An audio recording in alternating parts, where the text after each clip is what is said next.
Fala aí, bicho, tudo bom? A gente está ao vivo para mais uma live excepcional. Hoje a gente vai conversar com uma pessoa incrível. Todas as pessoas aqui são incríveis, né? Eu acho que vocês já viram que o nível aqui é muito bom. E vamos entrando aí, daqui a pouco a nossa colega Érica Fernandes Pinto entra e vai ser uma conversinha muito bacana. Vamos lá, já entrou para bater um papo bem legal. Pessoal, essa semana foi corrida. Corrido, porque eu estou ajudando um pessoal da UNB em outro webinário e tal. Olha ela aí! Quem chegou? Érica Fernandes. Como você tá, minha flor? Tô bem, e você? Tô bem, cara. Melhor agora, com a sua presença. Tô meio escura aqui, não tô aparecendo meio no escuro? Não, não, tá ótimo, cara. Tá ótima a imagem, tudo. Não tá escuro pra mim. Tá escuro? Então, muito obrigada pelo convite, né? Desde que eu conheci o projeto, achei muito interessante, muito especial Sim. e é uma honra para mim fazer parte dele aí. Parabéns. Você estava Ah, falando, né, para o pessoal, explicando aí o que é a proposta. não, então a gente só tava conversando tava falando que essa semana foi muito puxada, né? Que eu tô realizando uns webinários na UNB também, a gente tá fazendo umas coisas bem interessantes, sabe? E aí tá bem puxado, mas a gente vai fazendo aí, vai trabalhando e dá certo, né? No final tudo dá certo. Porque mais importante é a gente continuar se movimentando. Mas vamos lá, vamos começar a iniciar nossa conversa. Você quer se apresentar? Érica Fernandes, a especialista em sítios sagrados. Muita gente elogiou muito você. A gente já se conhecia, né? Por incrível que pareça, a gente já se conhecia, já trocava umas ideias legais, batia um papo. Mas aí o pessoal já vinha pedindo você, e na última live o pessoal começou a pedir muito. E agora a gente está aqui, né? Eu já fiz o convite, você aceitou, estou muito feliz. E eu gostaria que você começasse se apresentando, falando. A gente sempre começa assim como você chegou na área ambiental, como você foi apresentada ao ambientalismo. Como eu fui apresentada ao ambientalismo. Assim, na sua infância, foi no período da graduação. Você consegue se recordar disso? Não, acho que foi na minha infância mesmo, assim. Eu nasci no Rio de Janeiro, mas eu fui criada no sul, no Paraná. Aham. E quando eu era pequena ainda, meu pai comprou um sítio na região de Guaraqueçaba, onde hoje é a APA de Guaraqueçaba, né? Tem uma área de proteção ambiental lá, Sim. e é um lugar bem especial, assim, só chega de barco e que é só floresta e tal. Nossa! Aí eu comecei a ir para lá desde pequena. Sim. E, e assim, acostumei, né? Andar no mato, andar de caiaque, andar no mangue, pisar na lama, encontrar com cobra, com cachorro do Nossa. mato. E essas experiências, elas foram, tipo, moldando, assim, o meu gosto pela natureza e pelas aventuras na natureza, assim, que... Sim. E lá também tinha uma vila de pescadores que ficava do lado do sítio, e eu convivi bastante, né, com esse pessoal, né, ao longo da minha vida toda, assim, isso foi uma coisa muito importante também, muito marcante na minha trajetória, né, porque Aham. acho que depois a gente vai Pode. falar disso. Sim. Mas foi por causa dessas vivências que eu fui fazer faculdade de biologia, né? Aí Eu você cursou onde? Biologia? Em que momento assim a biologia se apresentou para você? então eu fiz vestibular daquele jeito, né? Não fazia muita ideia. Eu tinha 17 anos, não fazia Nossa. muita ideia do que eu queria fazer. Sim. E cursei biologia muito por gostar de natureza, né? Uhum. E da vida e coisa e tal. E confesso assim que eu me decepcionei um pouco assim com o curso assim no início. Teve muita coisa que eu gostei na faculdade, mas eu falava assim, gente, eu estou estudando a ciência da vida e eu só estudo bicho morto, né? Nossa. Não, Aí eu eu fui tava. descobrir que a área da biologia que eu gostava mais era a ecologia, Sim. e depois eu fui fazer mestrado em ecologia. Foi. Mas na faculdade eu tive a oportunidade de fazer vários estágios. E no começo da faculdade eu ainda era atleta, assim, então não participei muito do ambiente acadêmico, mas depois eu parei de competir, né? Sim. E aí eu virei a mulher do campo, assim, tudo que aparecia de coleta de campo, eu passava alguém no corredor dizendo que ia fazer sei lá, ia contar sapo no brejo de madrugada. Eu fosse junto, né? Assim, tipo, eu adorava o trabalho de campo de todas as coisas possíveis e imagináveis que apareciam. Nossa, muito E bacana, cara. Muito bacana que você vai não, descobrindo ao longo da faculdade, você não sabe o que você quer, e ao longo da faculdade ela vai te mostrando, né, os caminhos, as, as trajetórias, e porque biologia é um mundo, né? E você tem várias possibilidades dentro da biologia. E esse negócio de bicho morto, uma colega minha estava falando que, a gente conversando, né? Ela está do ICMBio também, ela trabalha na DBio, e ela falando pra mim que, cara, quem mais mata bicho, assim, pra fazer pesquisa é biólogo, sabe? Então tem uma área da biologia que realmente é muito pesada, né? eu ouvi uma discussão sobre isso ontem, mas lá na Universidade Federal do Paraná é uma universidade que tem uma tradição forte em taxonomia Aham, e não tanto na ecologia. Então, tem várias coleções, especialmente de insetos, assim, é bem sim, forte em entomologia. Eu não sei como está hoje, né? Porque isso tem muitos anos. sei. E, e aí era assim, mas os estágios que eu fiz e esses trabalhos de campo, eles me abriram outras perspectivas. E aí, Aham, quando eu estava na faculdade ainda, eu descobri que existia uma área de pesquisa, uma área de conhecimento, um campo, né, de conhecimento chamado etnobiologia. meu Deus. E, e aí eu descobri que isso existia, era pouco conhecido ainda no Brasil naquela época, tinha pouquíssimas pessoas que trabalhavam com isso. Sim, Aí eu tinha um professor, né, que era meio que o precursor dessa linha no Brasil. sim, Aí eu consegui falar com ele, né, por telefone, porque naquele tempo a gente não mandava e-mail, né, assim, não tinha Instagram, não tinha rede sim, social, não tinha Facebook, então era ligação mesmo lá para a universidade, né, e tal. sim, E aí ele falou que ia fazer um curso sim. junto em Ilhéus, e eu dei um jeito de ir para Ilhéus para fazer esse Nossa, curso de etnoecologia. E foi muito importante eu ter ido, assim, foi uma coisa que mudou completamente minha trajetória, assim, me fez reencantar-me novamente com a biologia. aham. E tem, não sei, talvez uns 20 e tantos anos que eu fiz esse curso e eu acho que eu sou capaz de lembrar cada frase que ele falou, Nossa, sabe, durante o tocante que foi para mim. E ali eu descobri uma vocação também, assim, né? Eu não sabia ainda muito do que eu queria fazer na vida, mas eu sabia que a minha vertente era essa, sabe? Era tentar entender a relação dos seres humanos com a natureza, e não a natureza separada dos seres humanos e os seres humanos separados da natureza, e sim sim. esse encontro que é o que a etnobiologia se propõe, né, a fazer, assim.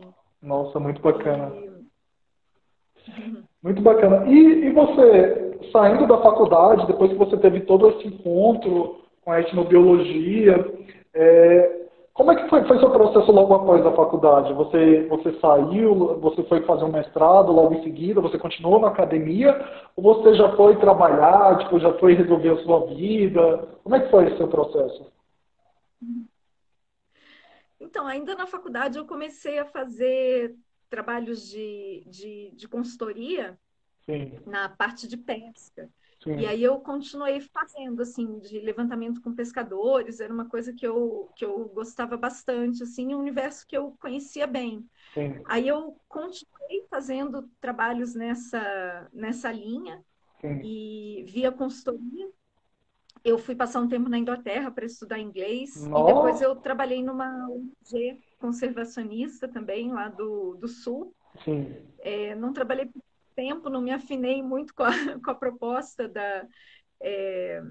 sim. da ONG e um pouquinho depois, aí eu Uhum, entrei no mestrado em ecologia, mas para trabalhar com etnobiologia, né, que foi sim, uma coisa bem legal, assim. Uhum. E quando eu acabei o mestrado, aí eu passei no concurso do IBAMA, Sim, de 2002, aquele primeiro concurso que teve em 2002. sei. Ah, e como é que foi essa sua experiência, assim, o IBAMA e o CMBio ainda eram juntos nessa época, né? Como é que foi para você, assim, não sei, porque hoje a gente tem muita discussão da igualdade de gênero, né? É, a, a possibilidade da mulher chegar no mercado de trabalho em posições assim mais elevadas. Você entrou no IBAMA como analista ambiental, então acho que foi uma carga pesada, assim, você já entrou em um posto alto, né, no IBAMA. Como é que foi assim, esse seu início de carreira? Deixa eu botar o fone aqui que eu não estou te ouvindo muito bem. Deixa eu ver se melhora. Fala aí mais um pouquinho para eu. Tá, Alô? oi, você está me ouvindo? Ah, melhorou. Então, Melhorou agora com o fone. tá, nesse início de Como é que carreira, foi sim, como é que foi, assim, porque é muito difícil, né? Eu acho que imagino que em 2002, hoje já existe, imagina em 2002, assim, eu acho que o preconceito e essa questão da igualdade de gênero, assim, porque às vezes o pessoal vê uma mulher em um posto de comando e eles não aceitam, assim, da mesma forma que aceitam um homem falando, sabe? Como é que foi para você essa parte, esse seu início no IBAN? eu vou contar um negócio antes disso, tá? Assim, que eu acho interessante, que eu era uma pessoa assim que eu não tinha pretensão nenhuma de fazer concurso público Sim, e muito menos de trabalhar no IBAMA, né? Eu falei para vocês que assim, eu tinha uma história de convivência na região de Guaraqueçaba, sim, e o IBAMA era muito mal visto na região de Guaraqueçaba pelas comunidades locais. Assim, eles chamavam o IBAMA de a proibição, porque isso, teve uma série de questões, né, das leis, da lei da Mata Atlântica, da implantação das unidades de conservação, sim, e uma postura, né, de órgão muito coercitiva, assim. sim, Então, digamos assim, um dos últimos lugares que eu imaginava de trabalhar na minha vida sim. era no IBAMA, e eu não queria fazer o concurso. Assim, foi o meu cunhado na época que insistiu que eu tinha que fazer, porque eu tinha que fazer, porque eu tinha que fazer. Nossa, Ele levou as fichas de inscrição para mim, para preencher em nossa, casa, depois ele que levou no banco lá para pagar o boleto, assim, nossa, e eu estava grávida na época, estava no final da gravidez, assim, então também não estava na vibe de estudar nada, né? Assim, ele me levou umas apostilas, assim, que eu não cheguei nem a abrir e tal, e aí eu acabei passando, né, no tal do concurso do IBAMA, que eu nem queria fazer. aham, E aí eu fiquei encantada que foi um concurso nacional, né? Daí a gente tinha 300 opções de lugares para trabalhar, assim. Aí eu olhava aqueles 300 lugares, assim, e fiquei, assim, né? Tipo, todos os parques nacionais incríveis que eu sonhava em conhecer e tal. E aí eu fui preencher a minha lista, né, de lotação, de preferência de lotação, assim, colocando lugares bem longe de Guaraqueçaba. nossa, para Aí não ter o conflito, né? a minha mãe até a minha mãe até olhou assim na lista, mas por que a tua lista começa lá com a Bahia? Eu falei, mãe, é porque eu tenho que ir para longe, né? Se eu for entrar no IBAMA. E aí eu recebi um telegrama, né? Naquela época, assim, a Nossa, gente, a gente recebeu um telegrama informando a nossa lotação, assim, foi um momento bem emocionante que juntou toda a minha família, assim, na sala da minha casa para nossa, abrir o telegrama. E aí eu fui chamada para os Lençóis Maranhenses, né? nossa, E, e aí eu fui para lá, né, com meu companheiro na época e o meu filho, que estava com 6 ou 7 meses naquela data, né, que eu fui. uhum, Era uma saga para chegar lá nos Lençóis Maranhenses, né, naquela época, né, não tinha as facilidades de transporte que tem hoje. uhum, E eu fui pensando em voltar, eu já tinha até passagem de volta comprada, eu não ia ficar, eu só ia conhecer, né, os Lençóis, ia passar 2 meses, sim, ia voltar para passar o Natal em Curitiba e sair, assim. E aconteceu uma coisa que acho que foi sui generis, assim, né? Mas tinha 3 vagas para os Lençóis Maranhenses sim, no concurso de analista ambiental e passaram 3 mulheres, nossa, né? A Juliana Fukuda, que é uma amiga muito Conheço. querida, a Diana Floriani também, assim, então a gente entrou em 3, né? Não foi em uma. Assim. Deu Isso, paulas, né? isso foi muito legal, assim, porque, né, a gente meio que se ajudava. E as 3 era meio assim, aquelas mulherada mais porreta, né? Então a gente rapidamente ganhou uma fama na região, Nossa, que era as meninas super poderosas. A gente tinha vários apelidos assim na região. que bom, E porque cara. a gente ia para campo, a gente andava a pé, a gente desatolava carro, a gente Caramba. fazia de tudo assim, né? Não tinha não tinha tempo ruim. E o Maranhão, para mim, assim, e para elas também, né, foi meio um choque de realidade, assim, bem forte, né? Eu saí de um mundo de passeios na natureza, de aventuras na natureza, de pesquisa, né, de entrevista com pescadores, para um contexto de gestão super complexo, com uma questão de influência política muito forte, né? Toda a parte ruim que eu imaginava Sim. do serviço público, que era o que fazia eu não querer ser servidora pública, o contexto que eu me deparei no Maranhão, ele era bem pior, assim, do que eu tinha Você imaginado, sabe? nem nos seus sonhos mais. Não, nem nos meus pesadelos mais profundos, assim, eu ia imaginar. E, e assim, e foi muito difícil em vários sentidos, assim, a gente enfrentou muita coisa lá, né? E, e eu lembro quando as primeiras vezes que eu tive a oportunidade de ir em reuniões, né, que tinha mais gente do IBAMA em Brasília, que já foi depois que eu estava uns 3 anos trabalhando lá, quando a gente falava assim, né, que era lotada nos Lençóis Maranhenses, todo mundo, né, como se fosse o paraíso, né, assim, lotada no paraíso, vai lá trabalhar no paraíso pra você ver como é que é, assim. Paraíso é bom para ficar 2 dias, né? Era, nossa senhora, o paraíso é bom para visitar, mas para trabalhar assim e para morar, né, era bem cruel, assim.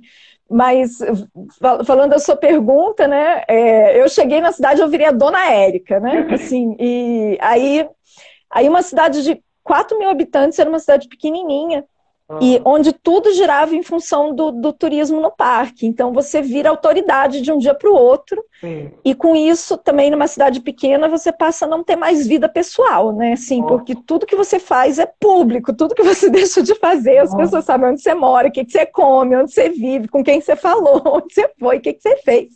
Assim, então, quem trabalha, né, em cidades pequenas e vive em cidades pequenas enfrenta essa questão também, né, da falta de privacidade, de ser uma figura pública, assim, o tempo todo.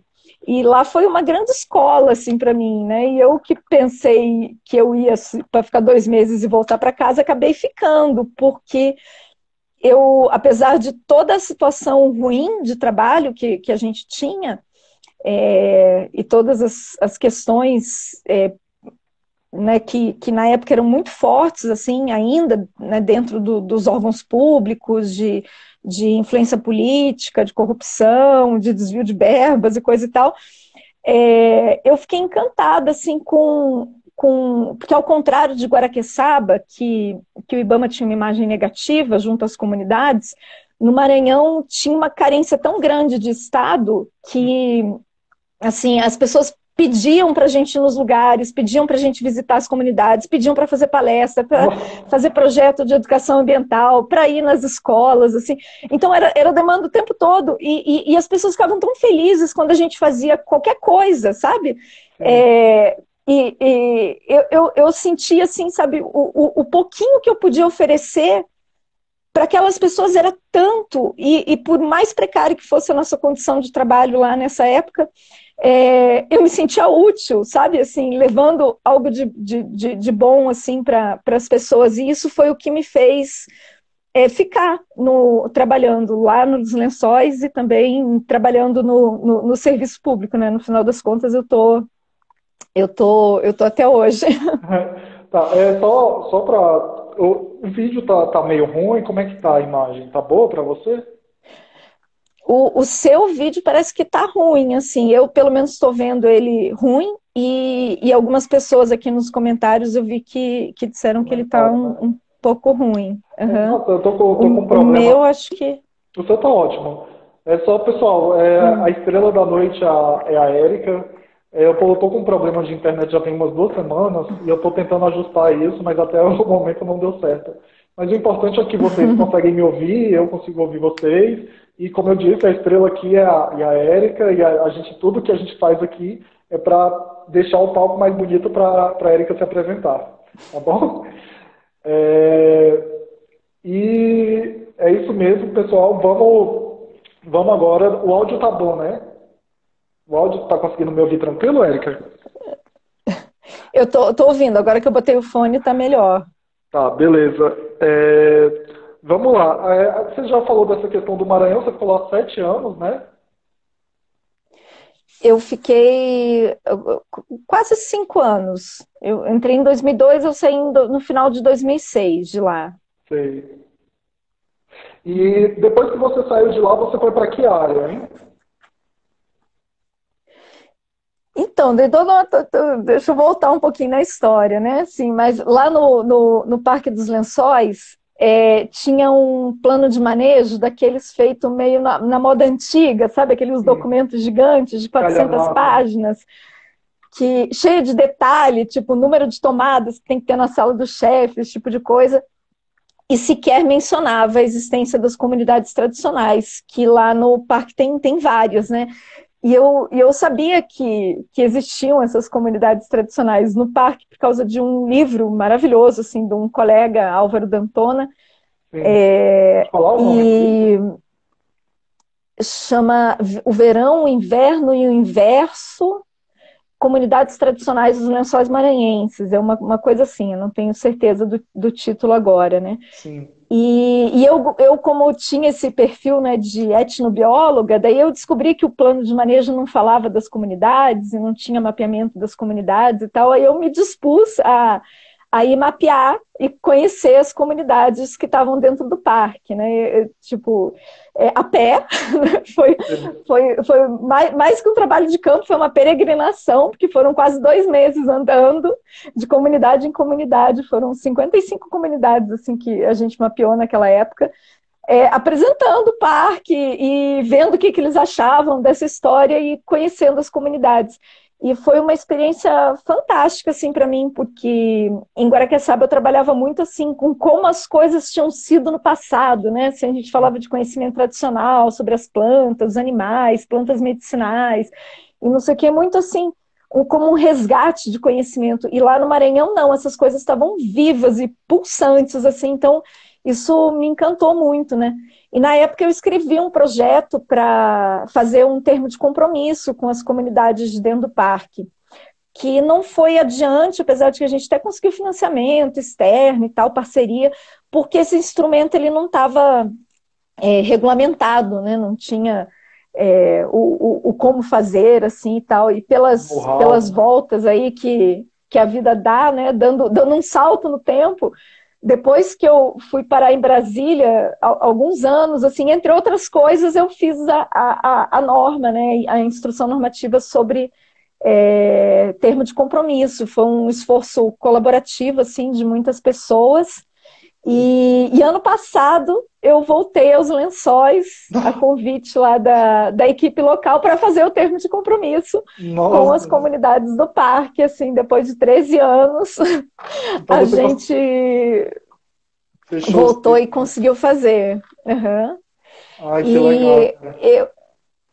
Eu assumi a chefia do parque lá por um tempo.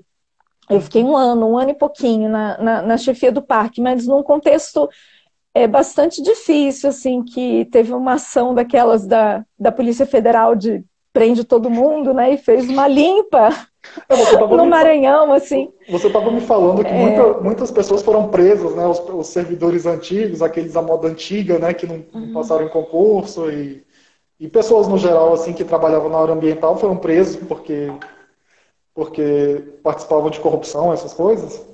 Era isso mesmo? Então, assim, eu não lembro assim, exatamente dos detalhes, sabe, do caso, e eu lembro assim, que foram mais de 20 servidores do IBAMA que foram presos na época, do IBAMA lá do Maranhão, mas também de outros órgãos, não foi uma questão só do IBAMA, inclusive o prefeito de Barreirinhas foi preso, o juiz da comarca local também, assim, foi assim,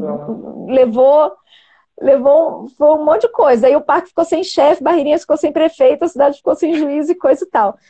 E aí eu tava indo, eu ia assumir a chefia de um parque na Bahia e acabei voltando para o Maranhão a pedido, né, do presidente do IBAMA na época, que era o Marcos Barros. Uhum. E aí eu voltei, mas eu fiquei trabalhando sozinha daí um tempo, né?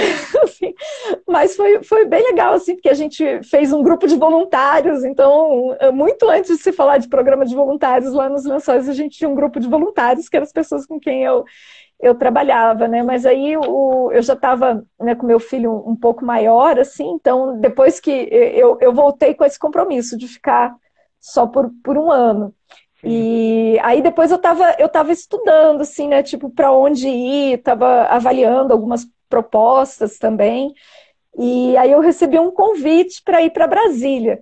E sabe aquela lista que eu falei que tinha 300 lugares para a gente preencher para onde que a gente queria ir e tal, assim, Brasília foi a minha última opção. Tipo, eu botei até Tartarugalzinho no Amapá e um monte de cidades assim, tipo, né, isolada no meio da Amazônia, eu coloquei antes de Brasília na minha lista, porque assim, também era um dos últimos lugares que eu pretendia morar na minha vida, né? Por isso nunca diga nunca, assim, que as coisas já aconteceu algumas acontecem. Coisas. Pois é. E eu fui para Brasília porque eu recebi um convite que para mim foi irresistível, né? Que foi compor a coordenação de uma nova diretoria dentro do IBAMA, que era uma diretoria socioambiental. Nossa. E trabalhar com reserva extrativista, que para mim era um sonho também, né? Sim. E isso numa época que socioambiental era um tipo de xingamento, né? Quando você queria depreciar alguém, você falava, seu socioambientalista. Então, era uma coisa assim, absolutamente inovadora e uma coisa bastante revolucionária você criar uma diretoria socioambiental dentro de um órgão ambiental, quando a gente tinha essa questão dessa dicotomia, né, entre o social e o ambiental de uma forma muito forte. Isso mudou bastante, né, ao longo O ano disso era mais ou menos 2009, por aí? Não, foi antes ainda, foi final de 2006. Ah, foi bem assim? Essa diretoria essa diretoria existiu durante um ano, porque daí foi criado o Instituto Chico Mendes em 2017 e a diretoria sumiu. Mas ela não virou a destaque? Não, assim, porque os recortes eram diferentes, as propostas eram diferentes. Sim. Então, a gente teve vários nomes, mas cada coisa foi um recorte diferente, sabe? São vários detalhes, assim.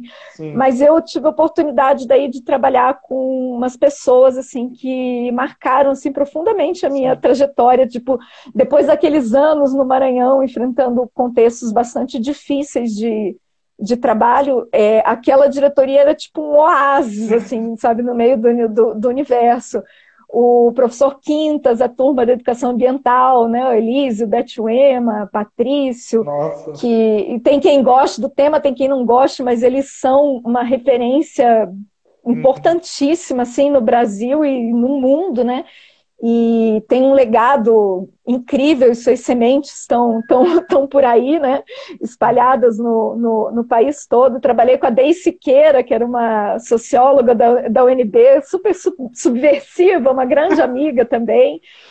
O Zé Geraldo Araújo, o Alexandre Cordeiro, o Fábio Fabiano, a equipe do antigo CNPT, né? Colegas com quem eu trabalho até hoje, o Rogério, o Léo Pacheco, a Karina Dino, a Sandra Barbosa, a Célia Pereira, só gente fera, assim, extremamente comprometida, sabe? Então foi tipo uma mudança água para o vinho, assim, tipo, de eu ir parar nesse cenário.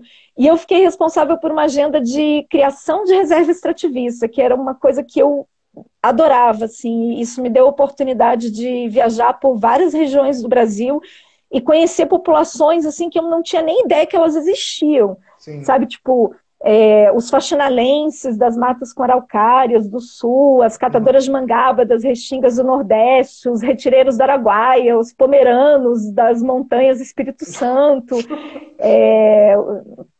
pescadores, coletores de flores, assim, uma diversidade enorme assim, de realidades.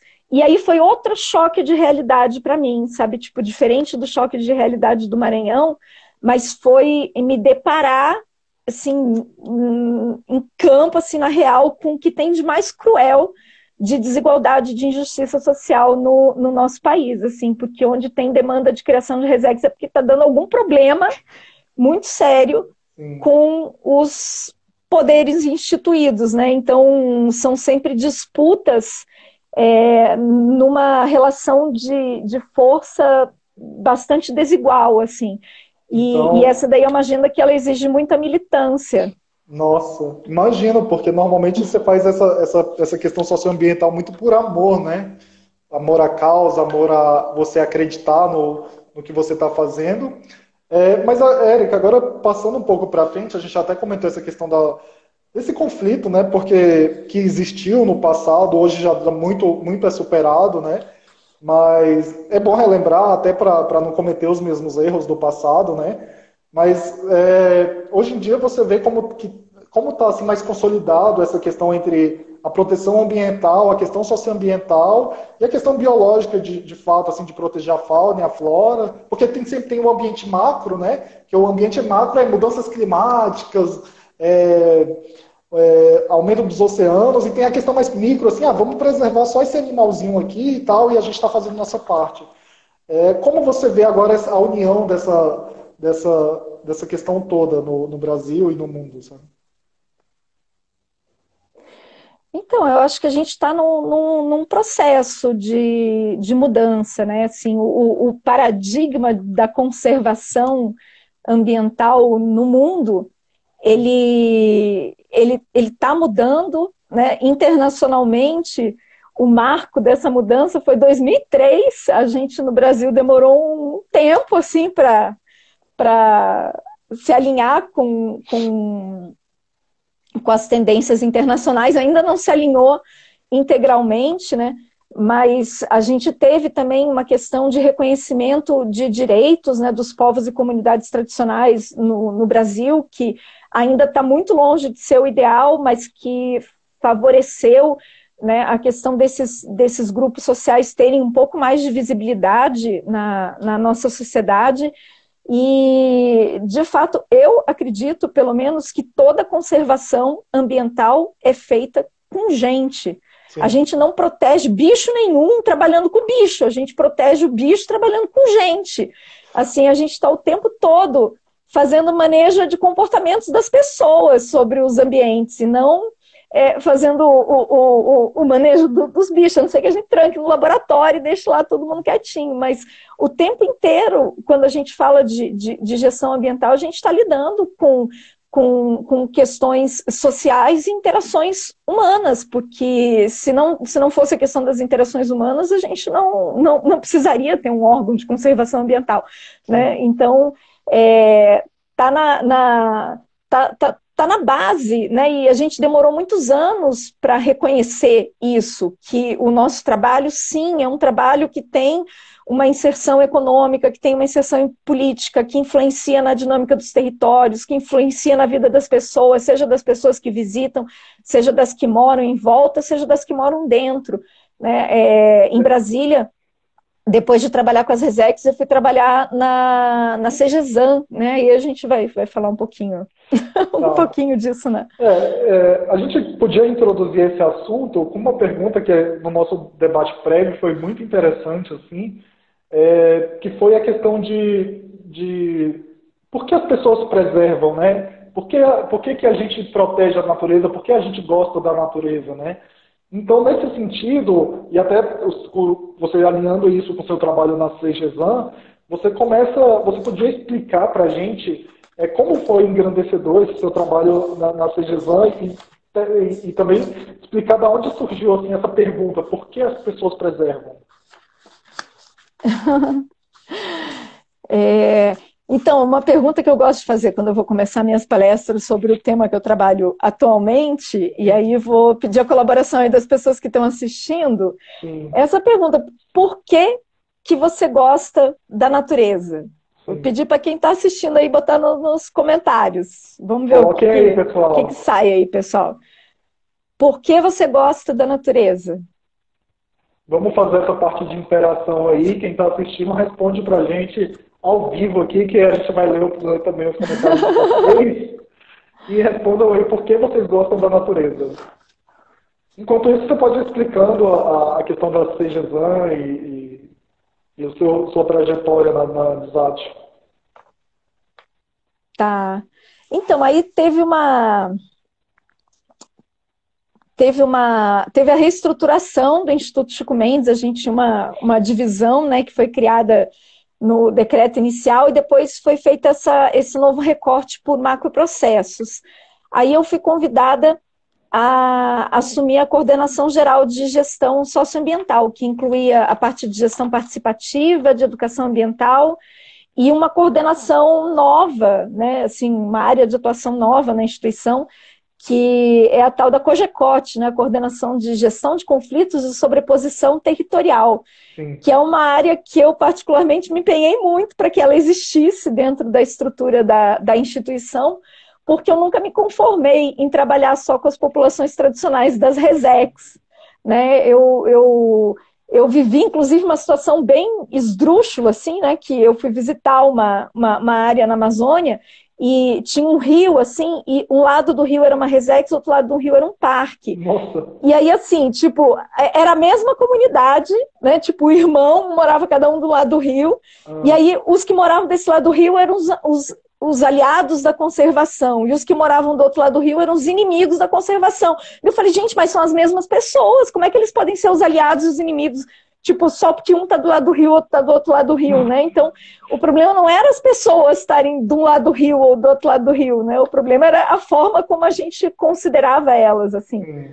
E até então, a presença de povos indígenas e de populações tradicionais nas unidades de proteção integral era tido como casos pontuais, né? E aí, com o primeiro trabalho dessa coordenação, que foi, inclusive, coordenada pelo Fernando Bruto, um colega muito, muito querido e muito competente também, né? A gente fez um levantamento da ocorrência de populações indígenas e populações tradicionais nas unidades de conservação e mostrou que, tipo, não era exceção, era regra.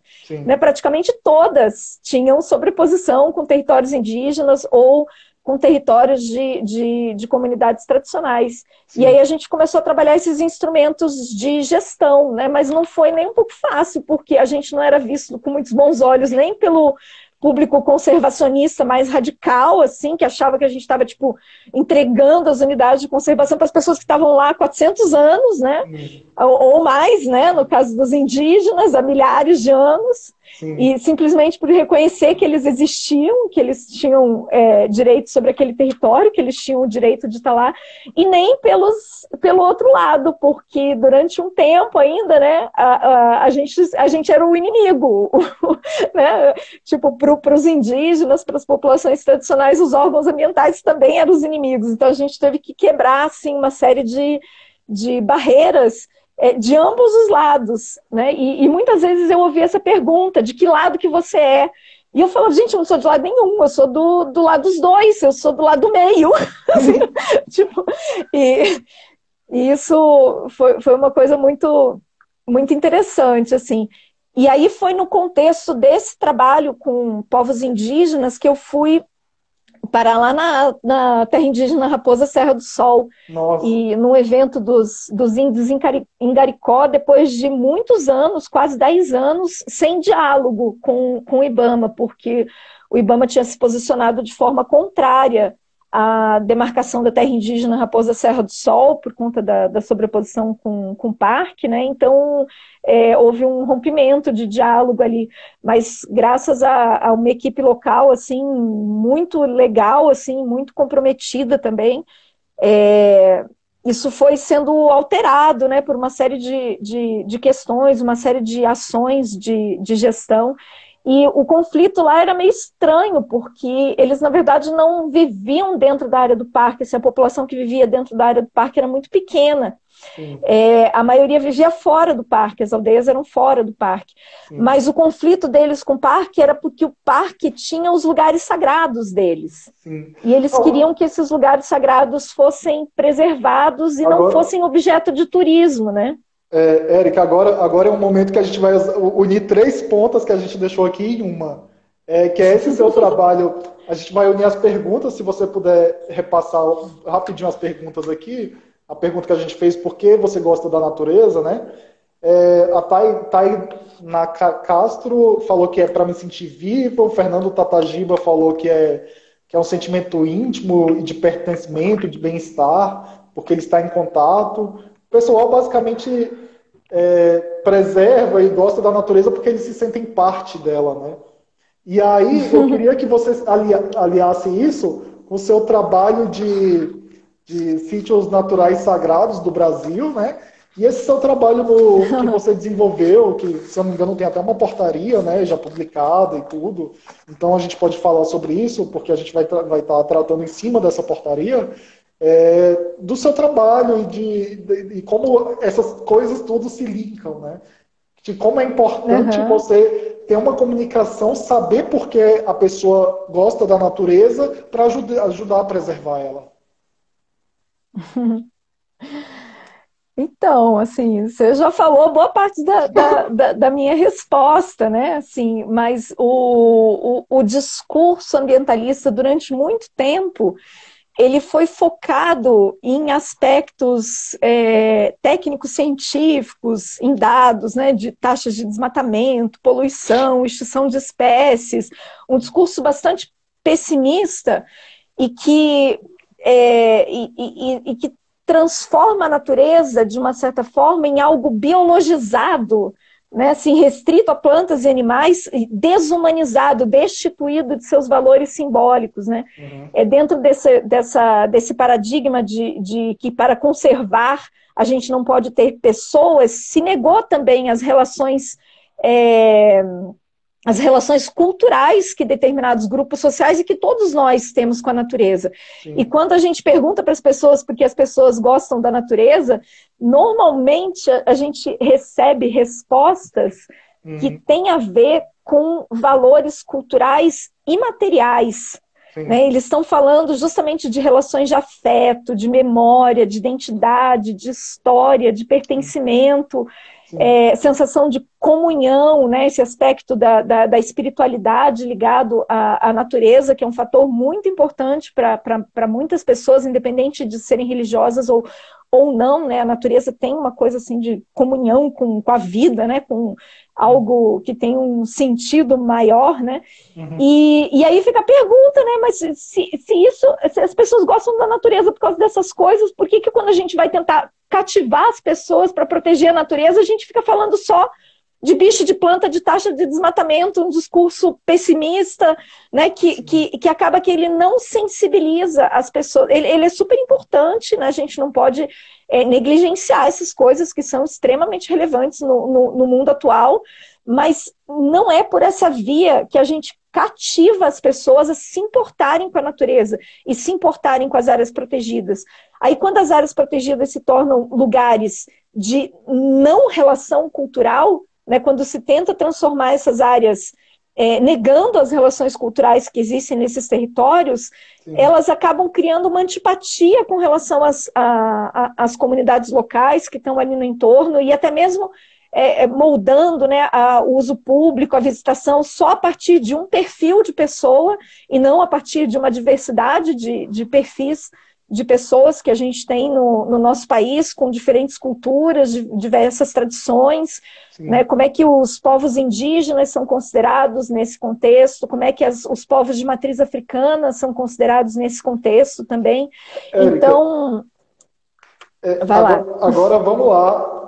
A gente tá gostando dessa sua explanação. Acho que você é uma ótima professora, porque eu ficaria ouvindo você eternamente. Mas a Carol Barros falou bem assim: admiro muito esse olhar contra-colonialista na prática da gestão ambiental. Eu queria complementar qual a importância dos sítios sagrados, naturais sagrados para a proteção. E emendado nisso, eu queria que você desse um exemplo de sítio sagrado, assim, que é um sítio sagrado e ninguém sabe, mas tem uma importância tremenda, porque eu já vi aqui seu blog e eu já deixo aqui avisado, pessoal, que a Érica tem um blog incrível sobre sítios naturais sagrados. E eu queria que você respondesse essa nossa questão, dando exemplos de sítios naturais, sabe? Curiosidades para a gente. Joga seu conhecimento aí para a gente aprender um pouco com você. Então, sítios naturais sagrados é um nome que não é muito conhecido no Brasil ainda, né? É um nome técnico que foi criado por alguns estudiosos sobre o tema para abranger um conjunto bastante heterogêneo de situações que tem a ver com essa questão de grupos sociais atribuírem valores simbólicos, né, significados culturais e espirituais a determinados lugares da natureza. Eu gosto de usar, às vezes, alguns exemplos de filme, assim, para ilustrar, né? Acho que todo mundo viu o Avatar, quem trabalha na área ambiental e não viu o Avatar, assim, é um crime, né? Não pode, tem que parar tudo e assistir. Né? Mas quando a área, ou quando a árvore lá onde eles moram é destruída, eles sofrem e tudo mais, mas eles migram e eles sobrevivem. Sim. Mas quando a destruição ameaça a árvore sagrada deles, né, onde eles se conectam com os ancestrais e não sei o que está relacionado com a identidade, aquilo é a morte do povo, aquilo representa uma perda que não tem reparação, sabe? Não tem... Então, os sítios sagrados, eles têm a ver com isso, especialmente no contexto dos povos indígenas. Eles estão relacionados com o local de origem desses grupos, onde são moradas de divindades, são lugares associados a lendas, a mistérios, e eles existem desde os primórdios da humanidade e são a forma mais antiga de proteger áreas de ocupação humana. Então, a forma mais ancestral de proteção da natureza é em função da questão de sacralidade. Antes de existir ambientalista, né, já existia essa questão de proteção pela sacralidade, né? É basicamente isso, né? Sim, sim. Uhum.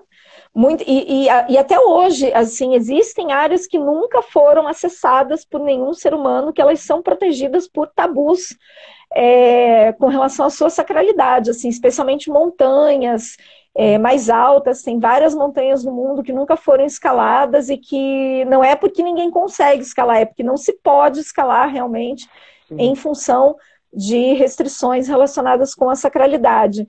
E eu descobri que existia uma discussão internacional gigantesca sobre esse tema, né, que ele estava na crista da onda da discussão sobre conservação da natureza. E aí eu fui tentar entender por quê, né? E é muito interessante porque esse tema ele surge no debate sobre conservação da natureza, sobre parques nacionais especificamente. E aí eu fui entender por que a gente no Brasil não conhecia esse debate, né? Não conhecia esse discurso. E aí eu fui fazer minha pesquisa de doutorado, onde, entre outras coisas, eu fui mapear sítios sagrados do Brasil, né? Então, para citar alguns exemplos, quase todas as nossas unidades de conservação, pelo menos todas as que eu pesquisei até agora, têm sítios sagrados. A gente começa pelo Monte Roraima, né, que foi onde eu despertei para essa dimensão dos sítios sagrados, que é uma montanha que está envolta em uma série de mitos, de lendas, de conhecimentos envolvendo sacralidade, não só para os Ingaricó, que moram no território brasileiro, mas também para os povos indígenas da Venezuela e da Guiana, né, porque ele fica bem na divisa. Para pegar outra divisa, o Pico da Neblina, né, que é o Iaripo, para os índios Yanomamis e todas as outras etnias que habitam ali a região também, é uma montanha sagrada e esse parque em particular é cheio de lugares sagrados para esses povos indígenas. Alguns dos lugares mais famosos do Brasil, como as Cataratas do Iguaçu, né, um sítio sagrado dos índios Guarani, que foram praticamente dizimados daquele território. E é uma história muito triste, porque eles não foram só assassinados aos milhares, né, dentro das Cataratas do Iguaçu, lançados pelos colonizadores dentro das cataratas, mas eles foram apagados na memória do território também. Então, quando a gente pega os documentos institucionais do ICMBio e do IBAMA, né, que esse é um parque bastante antigo, praticamente não se menciona a existência de povos indígenas naquela região e as É, relações que eles tiveram com essas áreas, sabe? eu mesmo não sabia disso, Érica, e agora a gente vai para eu vou tentar emendar tudo aqui, porque a gente só tem 10 minutos, tá? Porque senão daqui a pouco a live cai. Eu vou emendar a nossa pergunta da onça já nesse assunto, Érica. E agora é aquela hora que a gente tem que ser acertado. Porque, Érica, eu já ouvi uns bastidores aí que você já se declarou mesmo que é uma pessoa mais subversiva, uma pessoa rebelde. E eu acho que a pessoa para mexer com sítios sagrados, assim, e principalmente nessa visão que a visão prévia que tinham disso não era muito boa, né? Até você apresentar isso. Porque eu acho que depois do seu trabalho você se consolidou, né? A gente até brinca que você veio do lixo ao luxo, né? Você chegou lá, todo mundo desacreditando de você, e agora o pessoal te respeita, né? E o pessoal até, inclusive, pediu para você vir aqui. Então, Érica, nesse contexto assim que existe muito descrédito, qual é o maior desafio para você se comunicar com as pessoas sobre essa questão dos sítios sagrados, sem entrar muito nessa questão, porque você tem que explicar a religiosidade, mas ela não pode ser tão presente a ponto de tornar desinteressante ou, vamos dizer assim, ideologizado, sabe? Como você trabalha isso tecnicamente e na academia e no seu trabalho e no seu meio em geral? Como você trabalha essa questão, assim, todo o preconceito que tem sobre esse tema? Então, é interessante você comentar isso, né? Porque quando eu submeti o meu projeto de doutorado para licença capacitação no ICMBio, ele foi motivo de muita chacota, assim, né? Eu tenho relatos, né, de alguns colegas, assim, contando, e foi muito... E as pessoas falavam assim, tipo, o que ela está inventando, né? Assim, de onde que ela tirou essa ideia? E mesmo as pessoas, assim, com quem eu tinha mais afinidade, quando eu comentava, né, o tema do trabalho, dos sítios sagrados, lugares sagrados, a pessoa pedia exemplos. Aí eu falava, na Austrália, nos Estados Unidos, Tongariro, na Nova Zelândia. Aí eu ouvi várias vezes isso de colegas, assim, mas nas nossas unidades de conservação não tem isso, né? Sim. E com o meu trabalho eu mostrei não só que tem, mas que tem muito, né?